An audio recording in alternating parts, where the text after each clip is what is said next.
Pernah nggak sih lihat sekolah yang punya aturan siswa dilarang bawa motor, tapi di luar pagar sekolahnya, parkiran motor siswa justru berjejer rapi? Fenomena ini menarik banget buat kita bahas. Secara formal, aturan sekolah kan sudah dipatuhi. Nggak ada satupun motor siswa yang parkir di dalam area sekolah.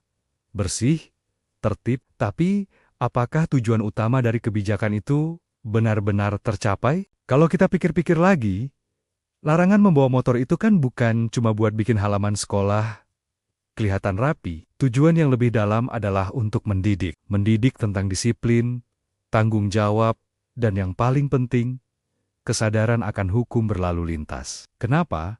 Karena banyak siswa di bawah umur yang belum punya SIM, dan ini menyangkut keselamatan mereka sendiri. Jadi, saat motor-motor itu hanya berpindah parkir keluar pagar, esensi dari aturan tersebut sebenarnya hilang. Inilah yang bisa kita sebut sebagai kepatuhan semu. Para siswa sepertinya patuh, tapi hanya pada kulitnya saja. Mereka tahu aturannya, tapi belum sepenuhnya meresapi nilainya. Mereka mengerti bahwa motor dilarang masuk ke dalam gerbang sekolah, tapi mungkin belum paham bahwa larangan itu ada untuk melindungi nyawa mereka di jalan raya. Ini menunjukkan ada celah dalam implementasi kebijakan. Aturan ada, tapi pembinaan nilai dan dialog yang membangun kesadaran sepertinya belum maksimal. Lalu, solusinya bagaimana? Ini bukan lagi cuma jadi PR sekolah.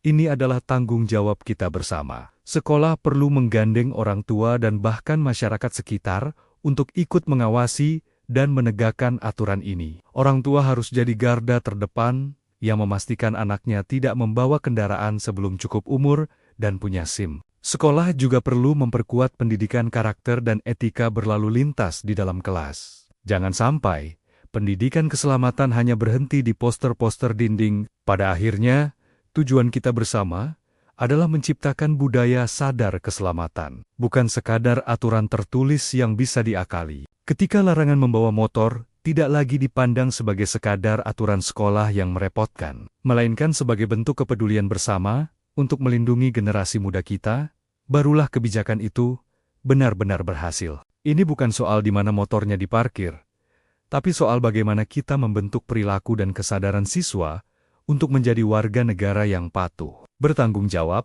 dan peduli pada keselamatan diri sendiri maupun orang lain. Gimana menurut kalian? Apa kalian punya pengalaman serupa di lingkungan sekitar? Coba deh, bagikan pendapat kalian di kolom komentar. Jangan lupa untuk like, share, dan subscribe channel ini, supaya kita bisa terus berdiskusi tentang isu-isu menarik lainnya. Terima kasih sudah menonton, sampai jumpa di video berikutnya.